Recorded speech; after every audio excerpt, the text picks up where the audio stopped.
In the ancient world, few aspects of daily life reveal as much about a society's values, organization, and technology as the way it handled sanitation.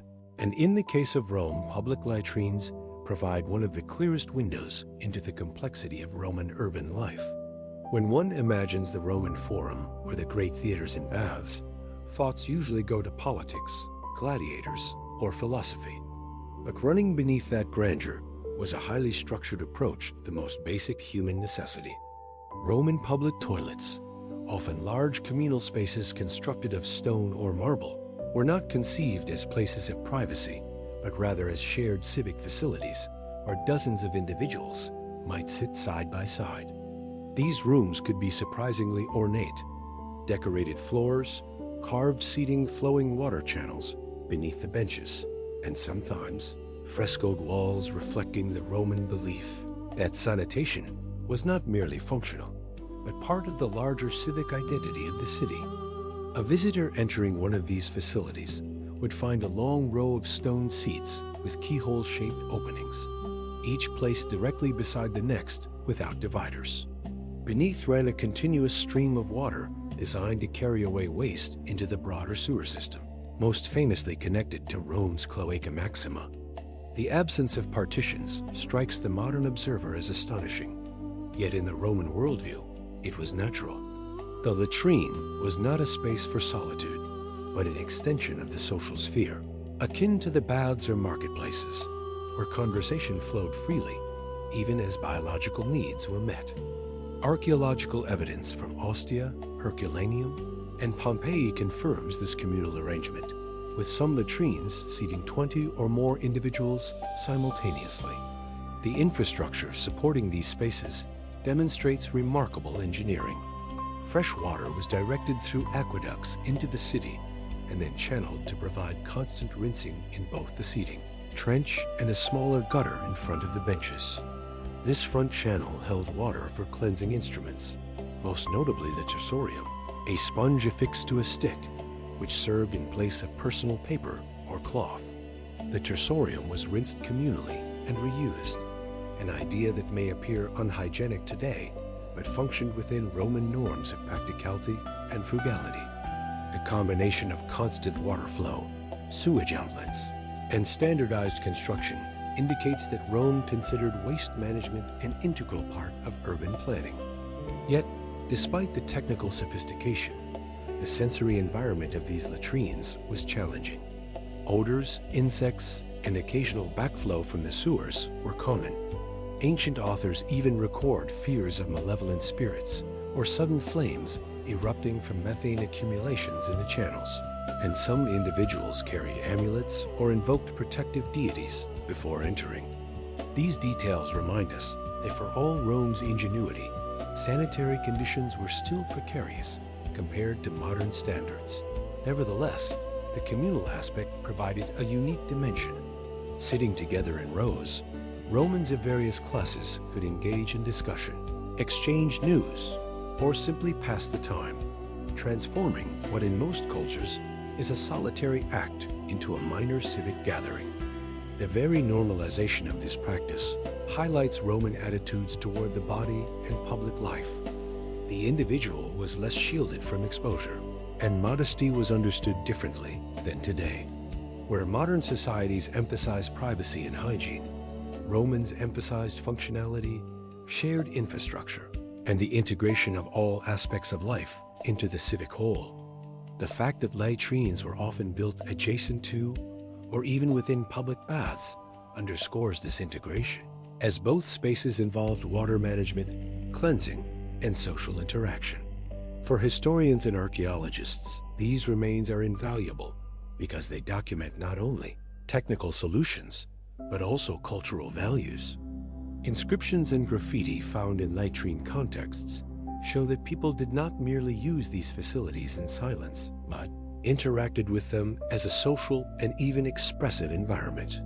The mere existence of such inscriptions demonstrates that the latrine was part of the daily rhythm of urban life.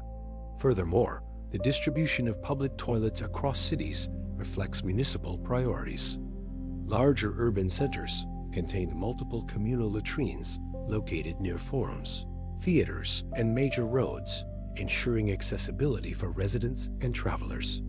In military camps, latrines were standardized and positioned to maintain discipline and hygiene, illustrating how Roman sanitary practices extended into the organization of the legions.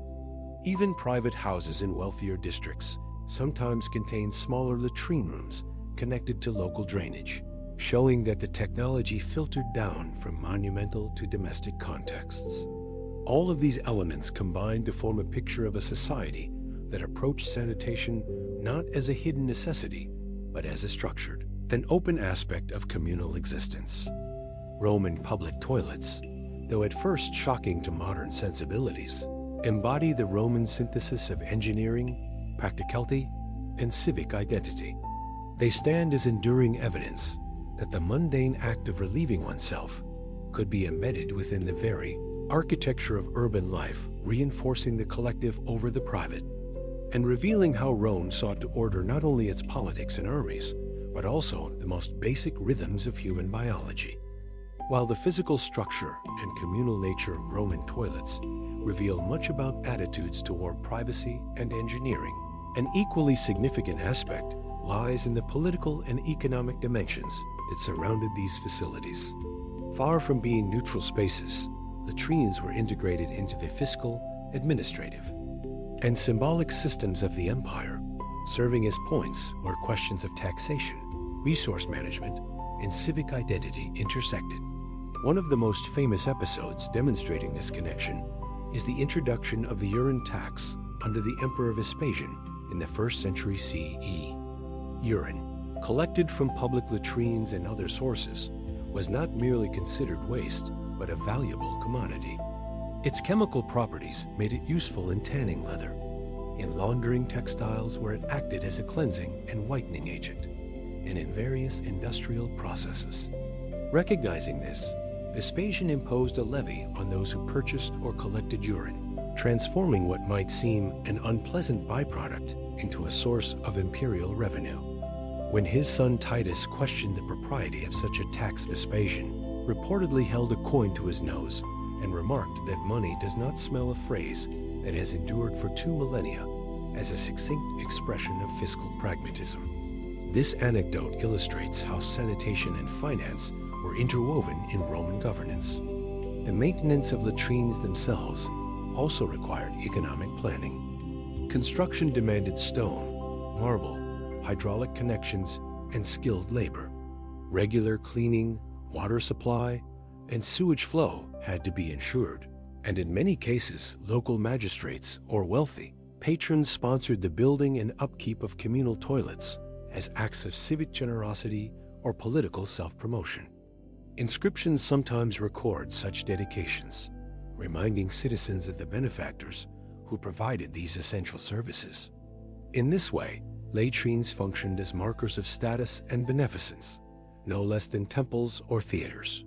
The political dimension extended further, as latrines often became venues for informal communication among citizens. In the absence of private booths, conversation was unavoidable, and scholars have suggested that discussions of business, local affairs, and even political matters may have taken place within these spaces. While direct evidence is scarce, the communal setting, combined with the Roman habit of treating many aspects of life as public, supports the likelihood that latrines served as unstructured arenas of exchange. In this sense, they complemented the baths, markets, and forums as nodes of social interaction. Economically, the integration of latrines into the wider water and sewage systems speaks to the Roman ability to coordinate urban infrastructure at scale. Aqueducts supplied not only drinking water, but also the continuous flow necessary to flush waste through the seats and gutters. Sewers carried this material beyond city limits, contributing to public health and urban cleanliness. The investment required to sustain these systems underscores the priority given to sanitation, even in a world without modern germ theory. The Romans understood empirically that flowing water and organized drainage reduced odors and disease, and they embedded this knowledge in the architecture of their cities. Yet these systems were also stratified by class. Wealthier houses could afford private latrines connected to drains, sometimes even with small running water channels, while poorer citizens relied on communal facilities. The differential access mirrors broader patterns of inequality in Roman society, though the existence of large public latrines indicates a recognition that basic sanitation for the masses was in the interest of civic stability. Failure to manage waste would have jeopardized not only health, but also the image of the city as a center of order and civilization. Symbolically, latrines reflected the Roman commitment to incorporating even the most humble functions into a framework of civic pride. The scale and decoration of some public toilets reveal an intent to dignify these spaces, aligning them with the grandeur of baths and basilicas. Mosaics, sculpted seats, and carefully arranged water channels transformed them from mere necessities into architectural statements.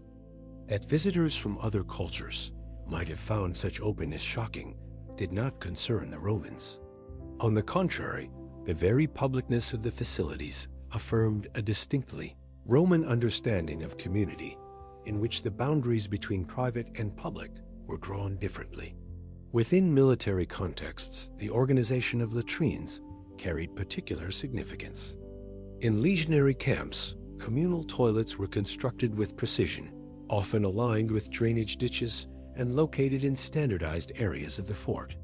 Their regularity reinforced discipline and hygiene, critical factors in the success of the Roman army. By ensuring that soldiers relieved themselves in designated places with flowing water, commanders minimized disease and maintained order, integrating sanitation into the broader system of military logistics. These practices reveal a continuity between civilian and martial life. Just as the city sought to embody order through its sewer networks, the army embodied discipline through its latrines.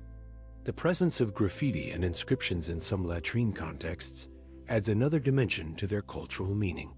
While these writings often contain jokes, personal names, or casual remarks, their very existence attests that latrines were inhabited spaces of expression. They were not used in silence, but enlivened by the same impulses that animated walls, taverns, and marketplaces. Thus, latrines participated in the Roman culture of inscription, where writing and marking were ubiquitous forms of interaction. Taken together, these political, economic, and symbolic elements show that Roman latrines were far more than places of bodily necessity. They were embedded in taxation systems, sponsored by elites for prestige, maintained through complex waterworks, and integrated into the social fabric of urban and military life.